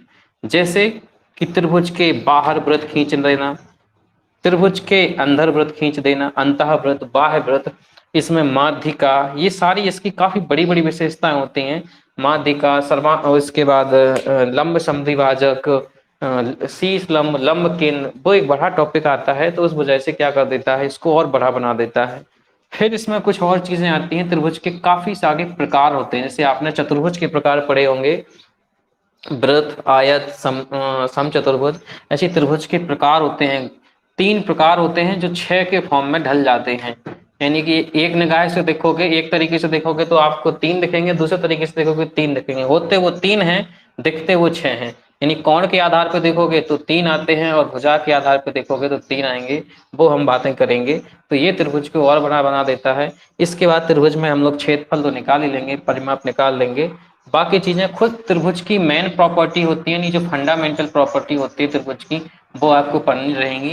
यानी कि इसके कोणों का योग क्या होता है और इसके भुजाओं से क्या संबंध होता है, वो एक प्रॉपर्टी बहुत इंपॉर्टेंट होती है। अभी भी कल पढ़ के आए हैं, त्रिभुज के कोणों का योग क्या होता है, 180 अंश। कोई पूछे प्रूव करके बताओ क्यों 180 अंश, तो अब तुम पढ़ चुके हो बहुभुज का टॉपिक, बता देना क्योंकि n-2 इंटू 180 है। तो n यानी कि 3, 3 में से 2 गए 1, तो 1 गुणे 180 बराबर 180। फिर भी ना माने कि हम नहीं मान रहे, फिर भी कहाँ से फॉर्मूला लेके आ गए, तो उससे कह देना इधर आओ और बगल में बैठो, पहले तुम त्रिभुज बनाना उसे, तो ये बना देना उसको सारे, फिर कहना देखो इधर इधर इधर जोड़ने पे आता है 360, तीनों भुजाएं हैं बराबर, तो ये हो जाएगा 60, ये हो जाएगा ये हो जाएगा 120, और ये हो जाएगा 60। ऐसे इधर ऐसे इधर, तो उसे प्रूफ भी करा देना, क्योंकि अब तुम बहुत अंदर तक जा चुके हो क्यों 180 होता है, अब तो तुम उसकी बाल की खाल भी निकाल लोगे। इसके बाद फिर तुम्हें पढ़ना है त्रिभुज को एक बहुभुज के सेंस में, यानी त्रिभुज से काफी सारी चीजें बन जाती है, इससे षटभुज बन जाता है। त्रिभुज का क्षेत्रफल जब निकालोगे तो उसमें आपसे षटभुज का क्षेत्रफल पूछेगा, तो इतनी सारी चीजें जो है हमें त्रिभुज के फॉर्म में पढ़नी पड़ेंगी। ये सब एक एक करके हम सब पढ़ेंगे, तो एक त्रिभुज लंबा टॉपिक है, ये मान के चलिए आपके जो है करीब करीब, चूंकि ऑनलाइन चल रहा है तो जल्दी खत्म हो जाएगा, ऑफलाइन में तो ये टॉपिक हम जो है 15 दिन तक ही खींच देते हैं, 10-15 दिन खींच जाता है। लेकिन यहाँ अगर 1.5-1.5 घंटे की क्लास हो रही है तो मैं मान के चलूंगा कि 1 हफ्ते में खत्म हो जाना चाहिए, इसे 6 से 7 दिन में, और भी कम 6-7 दिन में खत्म हो जाएगा। क्या बता रहे हो प्रिज्म? ओके ठीक। तो एक एक करके स्टार्ट करते हैं, अभी अपने पास 15 मिनट हैं।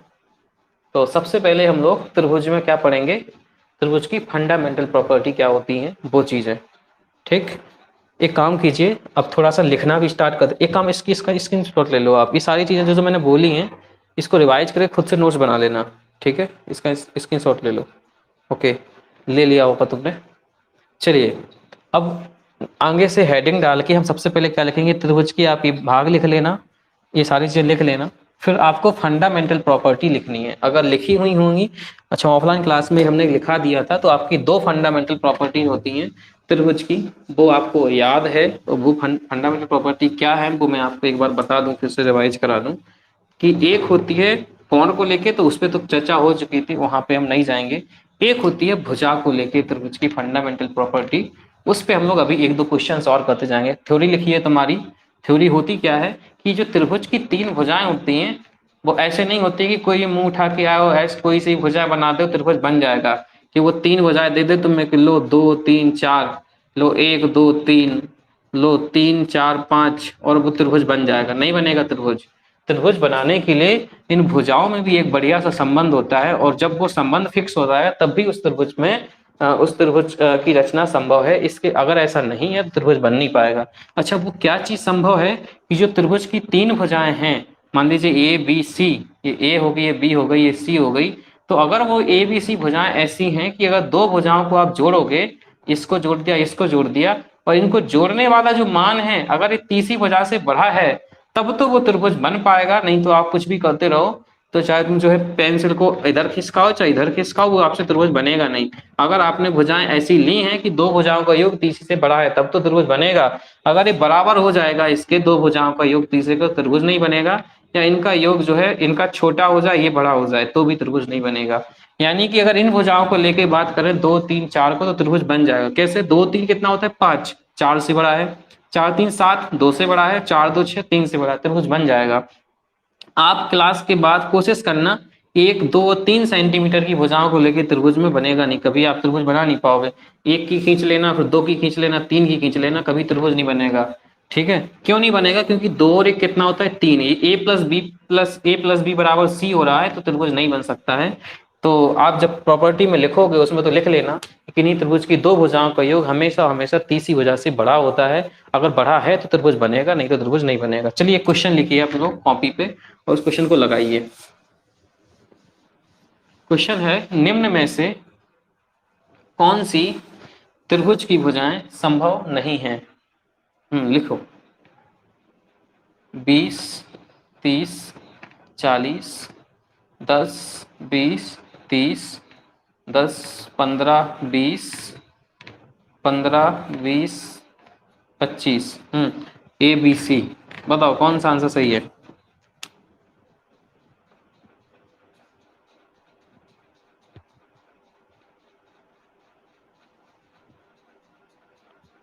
बी। सौम्य क्या कहती हैं? Press power and volume down button at the same time. क्या कह रही हो सौम्य? हम समझ नहीं पा रहे। स्क्रीनशॉट? किसी को स्क्रीनशॉट लेना नहीं आ रहा क्या? अच्छा, स्क्रीनशॉट कैसे लेते हैं? वाह शिवम, बहुत बढ़िया, शाबाश। तुम मोबाइल चलाते हो, 2 GB डेली का खर्च कर दो, तुम स्क्रीनशॉट नहीं ले पा रहे हो ना?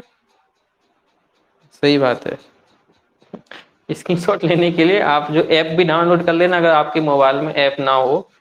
वैसे ये तो सब मोबाइल में होता है। ठीक है। बी। बी नहीं होगा, सब लोग कह रहे हैं। क्यों बी नहीं होगा? तो आप यहाँ पे चेक कीजिए, बी इसलिए नहीं होगा क्योंकि 10 और 20 कितना होता है? 30। वो बराबर हो रहा है, और बराबर हो रहा है इसलिए जो है यहाँ से त्रिभुज कभी बन नहीं पाएगा। तो ये होती त्रिभुज की मेन फंडामेंटल प्रॉपर्टी कि हमेशा त्रिभुज की दो भुजाओं का योग तीसरी भुजा से बड़ा होता है। इस पे हम लोग अभी जब सीट देंगे तुम्हें तो उसमें क्वेश्चन होंगे, और ये ध्यान रखना, ये बहुत इंपॉर्टेंट क्वेश्चन है इसका। इस पर डबल 3 स्टार लगा देना तुम। किसी एग्जाम को देने जाओ तो, और टीचिंग के एग्जाम को देने जाओ तो और इम्पोर्टेंट हो जाते हैं, क्योंकि टीचिंग में क्या करते हैं, वो फंडामेंटल ज्यादा प्रॉपर्टी पूछते हैं। वो तुमसे ये नहीं जानते तुम्हें सवाल लगाना ज्यादा आता कि नहीं। वो हमेशा क्वेश्चन जो स्टार्ट करते हैं फंडामेंटल प्रॉपर्टी से, तो उसमें ये बहुत इंपॉर्टेंट बन के आ जाएगा। ठीक है, चलिए अगला क्वेश्चन लिखिए। वो अगला चीज हम लोग पढ़ने वाले हैं। तो जो त्रिभुज ये भुजाओं से संबंध, अच्छा इसको एक बात और याद रखना, कभी कभी ऐसे फॉर्म में पूछ लेता है कि त्रिभुज की दो भुजाएं, तीन भुजाएं ए बी सी है, तो निम्न में से क्या कथन सही है? ये वाला कथन सही है या ये वाला कथन सही है या ये वाला कथन सही है या ये वाला कथन सही है? कौन सा कथन सही है? डी। ओके ओके, शाबाश। चौथा ऑप्शन सही हो जाएगा। तो ये भी आप याद रखना। चलिए ये सारी चीजें खत्म हो गई। देखो इतनी क्लास हम लोगों ने ऑफलाइन में 2 दिन में कवर कर पाई थी, 2 या 3 दिन में, और ये एक दिन में ही सारी चीजें खत्म हुई। ऑफलाइन में क्या होता है, हम 40 45 मिनट ही पढ़ पाते हैं बस। यहाँ पे 1.5 घंटा पढ़ रहे हो, कंटिन्यूस पढ़ रहे हैं। चलिए ठीक है, अगला क्वेश्चन लिखिए, अगली चीज देखिए। तो फंडामेंटल प्रॉपर्टी एक, उसमें हेडिंग डाल देना, भुजा से संबंधित वो विशेषता थी। दूसरी है कोण से संबंधित तीनों का योग होता है 180। इसमें क्वेश्चंस कैसे कैसे आते हैं दूसरी प्रॉपर्टी से? जो कोण से संबंधित प्रॉपर्टी होती है कि त्रिभुज के तीनों कोणों का योग कितना होता है? 180 होता है। उससे क्वेश्चंस कैसे आते हैं? तो एक क्वेश्चन लिखिए। वैसे लेवल 2 की क्लास है तो यहाँ तो सब लोग लगा दोगे। क्वेश्चन लिखिए, किसी त्रिभुज के कोणों में 2:3:4 का अनुपात है, तो उसका सबसे बड़ा बहिष्कोण क्या होगा? तुम्हारे लेवल का क्वेश्चन हो गया अब। तो उस त्रिभुज का सबसे बड़ा बहिष्कोण क्या होगा? किसी त्रिभुज के 3 कोणों में 2:3:4 का अनुपात है, तो उसमें बहिष्कोण पूछा है मैंने, तो उस त्रिभुज का बहिष्कोण क्या हो जाएगा? सब लोग का आंसर आ रहा है 80 80 80। चेक करते हैं कैसे लगना है। कि 2 3 4, तो 2x plus 3x plus 4x यानी 4 3 7 2 9, 9 की वैल्यू कितनी हो गई 180। तो अंदर अगर सबसे छोटा होगा तो बाहर सबसे बड़ा हो जाएगा। तो छोटे वाले कोण को निकालो 2 को, 9 दूनी 18 20, 20 दूनी कितना हो गया 40। तो 40 के रिस्पेक्ट में जो बाहर वाला कोण हो जाएगा वो हो जाएगा 140। इसका आंसर था 140 अंश बहिष कोण। क्या चीज कर रहे हैं हम, ये कर रहे हैं, देखो इधर ये त्रिभुज है, एक कोण कितना है 40 डिग्री, दूसरा हो जाएगा 9 की वैल्यू 180, तो 3 की वैल्यू 9 दूनी 18 20 30 60, 40 60, तो तीसरा कोण हो जाएगा आपका 180। ये त्रिभुज के 3 कोण हो जाएंगे ए बी सी अंदर वाले, एक 40 हो गया, ये 60 हो गया, एक 80 हो गया। हमने क्वेश्चन अंदर नहीं पूछा, हमने क्वेश्चन ये पूछा त्रिभुज का बहिष कोण क्या होगा, ये वाला कोण, ये और वो भी बढ़ा वाला बहिष कोण कौन सा होगा, ये चीज हमने जाननी चाहिए तुमसे। तो अगर ये 60 है तो ये 120, ये 40 है तो 140, ये 80 है तो 100, तो आंसर हो जाएगा 140। ज्यादा कॉन्फिडेंट में ना रहो, अगर एग्जाम तो उतने लेवल का प्रेफर कर रहे हो तो उस फंडामेंटल प्रॉपर्टी को लेके तुमसे क्वेश्चन भी उस लेवल का पूछ लेंगे। हाँ आप सही है 80 अंश तक पहुंच गए थे, लेकिन मैंने 80 नहीं पूछा था, मैंने पूछा था बहिष कोण क्या है। क्वेश्चन को थोड़ा सा आप और अच्छे से रीड करना। ओके चलिए अगला क्वेश्चन लिखिए। एक किसी विषमबाहु त्रिभुज के, एक किसी विषमबाहु त्रिभुज के बहिष कोणों में 3:5:1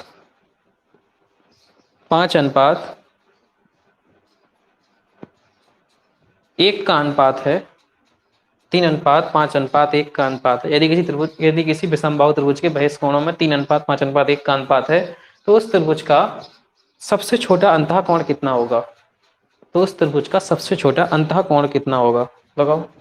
ये फंडामेंटल 2 है हमारा, वहां से प्रॉपर्टी आई है। 60 बता रहे हैं मोहित।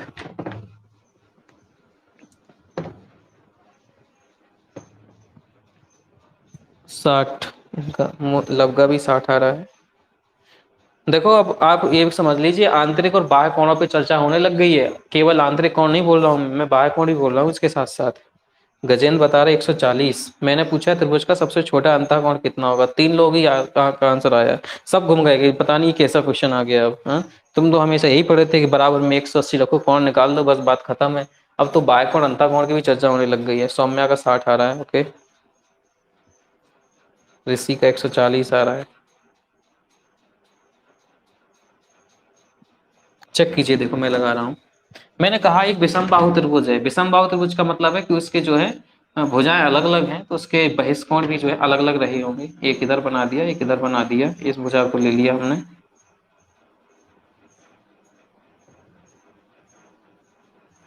और एक इधर ले लिया।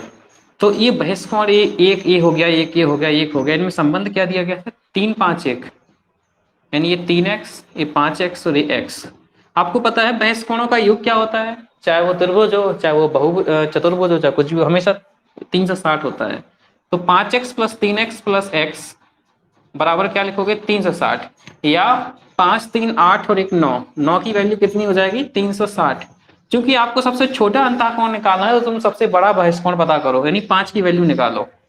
9 चौके 36, 4 4 पंचे 20, 200। तो ये आपका कितना कितना हो जाएगा 200 डिग्री। गलत कर रहा हूं मैं कुछ,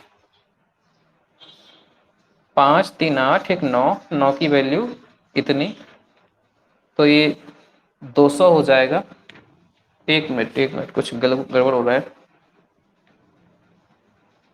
9 चौके 36, 4 पंचे 20, 200, और ये कितना हो जाएगा आपका 40 एकम 40 40, और ये कितना हो जाएगा 3x, 4 × 12 120, 200 300 320 360।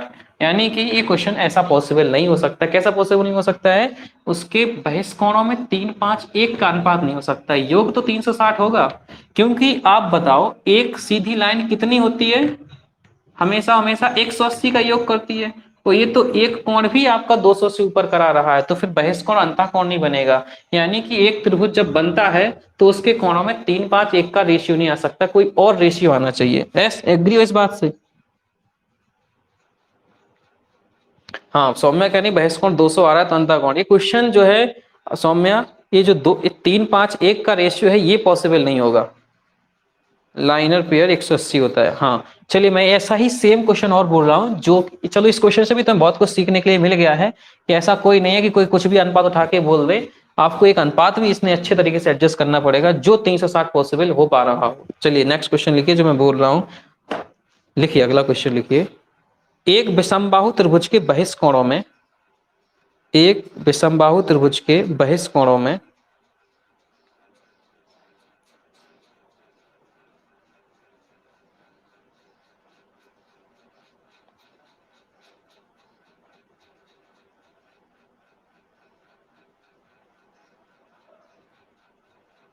5:6:7 का अनुपात है, 5:6:7 का अनुपात है, तो उस त्रिभुज का सबसे छोटा अंतःकोण क्या है? अब लगाओ, अब सही आंसर आएगा।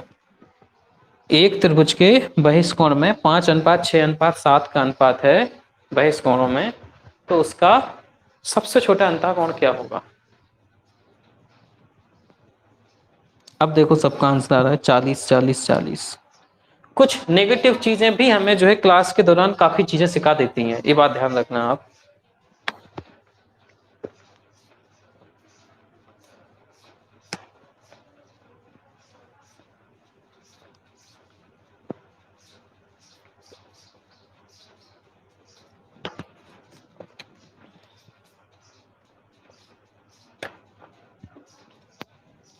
चालीस 40 40, ओके चेक करते हैं। 5:6:7 अनुपात है, 6 5 11 7 18, 18 की वैल्यू 360। तो अगर हमें सबसे छोटा अंतःकोण निकालना है तो सबसे बड़ा बहिष्ठ कोण निकालना पड़ेगा, यानी 7 वाला निकाल लो। 18×36, 20 7 140, तो उसका सबसे बड़ा बहिष्ठ कोण कितना हो जाएगा? 140। तो सबसे छोटा अंतःकोण कितना हो जाएगा? 40 डिग्री। क्वेश्चन काफी अंदर पहुंच चुका है, ठीक है। तो जब आप अगर किसी मेंस एग्जाम को दे रहे हो या कि जब जो एग्जामिनर है वो काफी जो है डीपली क्वेश्चन पूछ रहा है, तब जाके जो है वो बाह्य कोण और अंतःकोण के क्वेश्चंस को उठाएगा। सबके आंसर्स आ चुके हैं, सोनम, आलोक, नायक, ठीक है। तो एक क्वेश्चन आप समझ चुके होंगे कैसे क्वेश्चन आता है, ठीक है। चलिए एक क्वेश्चन और करा देते हैं। 26 हो चुके हैं, यानी कि बस ये लास्ट क्वेश्चन ही है, इसके बाद हम आगे कंटिन्यू रखेंगे कल की क्लास को। एक लास्ट क्वेश्चन और लिखो, यानी आज हमने फंडामेंटल प्रॉपर्टी पढ़ ली त्रिभुज की, 1D 2D 3D जो एडवांस मैथ का खुद स्टार्टिंग था वो पढ़ लिया है। इस क्लास को आप जो है एक बार दो बार देख लेना। स्ट्रक्चरल एक क्लास जो है बहुत बेसिक क्लास थी, ठीक है। तो एक क्लास में आनी चाहिए क्योंकि इसके बाद ही सारी चीजें स्टार्ट होती हैं। क्वेश्चन लिखिए नेक्स्ट। अगली क्लास 10:45 पे है, जो लोग इसमें अगर जुड़े हुए हो। क्वेश्चन लिखिए, एक सबसे छोटे बहुभुज के, नाम नहीं लिया है, आप समझ गए होंगे अगर बहुभुज का चैप्टर पढ़े हो तो। एक सबसे छोटे बहुभुज के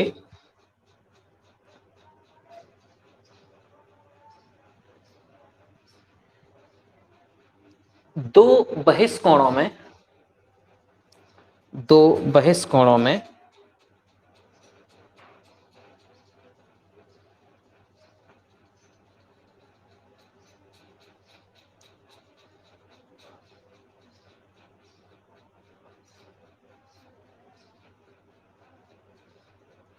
15:8 का अनुपात है, 15:8 का अनुपात है, और तीसरा बहिष्ठ कोण 130 अंश है, और तीसरा बहिष्ठ कोण 130 अंश है।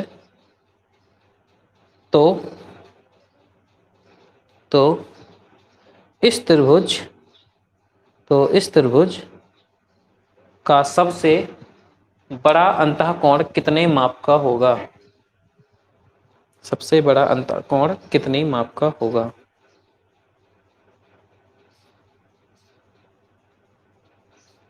मोहित 100, गजेंद्र यादव 100, लवका 100,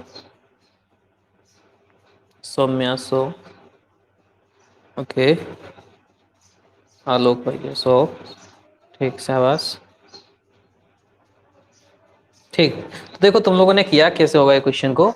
दो एंगल्स में से एक एंगल दे दिया है आपको 130, और दो में अनुपात बता रहा है 15 और 8 का।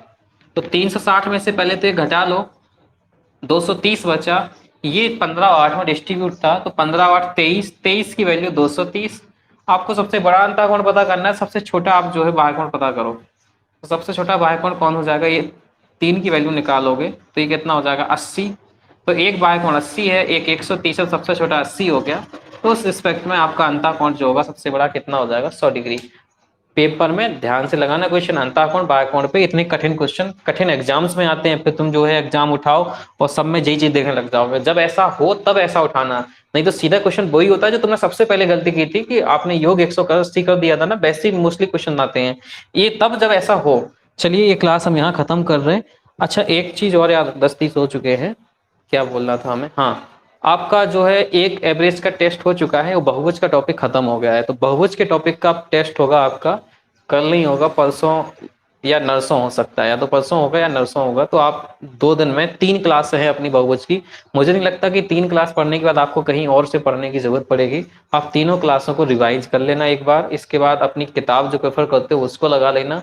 मैं इन 1-2 में आज कल मैं कोशिश करूंगा कि 20-25-30 क्वेश्चन इंपॉर्टेंट जो है वो तुम्हें इसी टेस्ट के थ्रू सबमिट या करा दिए जाएं, या आपको ग्रुप के थ्रू कर दिए जाएं। वो सारे क्वेश्चंस लगा देना, और इसके बाद जो है फिर क्या करना, वो दोनों टेस्ट लेना है। गजेंद्र क्या बता रहा है, 30 क्या बोल रहे हो Gajendra? 30 question, okay okay, try करेंगे 30 क्वेश्चन तक। ओके ठीक ठीक, 30 क्वेश्चन करेंगे।